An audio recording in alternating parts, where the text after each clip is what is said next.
A lot of people talking about hurricane season. The hurricane forecasts are now just coming out, and they're all pretty much calling for a slower than normal hurricane season because of El Nino developing this year. Getting a little technical, whenever you do have an El Nino, you'll have some increased winds above the surface, what we call wind shear, and that usually kind of shaves the top of these tropical systems in the Gulf, the Caribbean, and the Atlantic. So may see below average activity in the tropical basin this year. Yeah, those strong upper level winds, they just chop the top right off of those systems, and they just never have a chance to grow. But that doesn't mean we're not going to have hurricanes. You know, back in the 90s, we had a slow hurricane season. That was the year we had Hurricane Andrew. Right, 1992, so just because we're going to have, very likely to have fewer hurricanes than normal this year doesn't necessarily mean we're not in for some trouble. In fact, the correlation between El Nino and Atlantic hurricanes is pretty well set. But when it comes to hurricanes in the Gulf of Mexico, El Nino may not have as big of an impact. So this year we're going to have to watch for those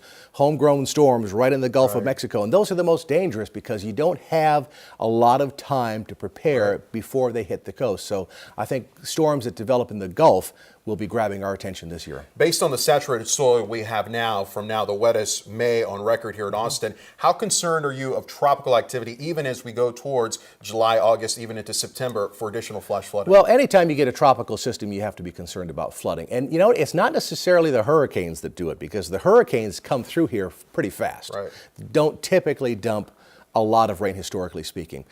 Slower moving tropical storms, even tropical depressions, or even just tropical areas of low pressure that get up and stall in the hill country, that's when we really can start to see problems. And we have in the past and will again in the future. Already being affected by El Nino for this spring. We just talked about summer.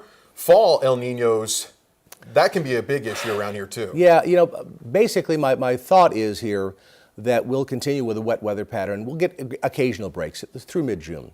July, August, hopefully we'll have some time to dry things out a little bit.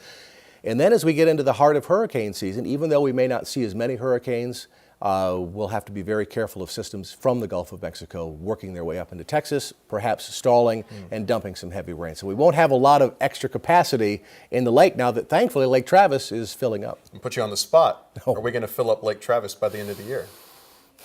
You know, we filled up Lake Travis in one day back in the early 50s. All it took was an area of low pressure that stalled in the hill country, and we put 50 feet in that lake in September, I believe, of 1952. So it can happen in one day. We can go from where we are right now on Lake Travis to the top of that dam in a very short period of time. So not saying that that's going to happen, but it has happened in the past. Are we going to fill it up? My gut feeling says that it took several years to get into this drought.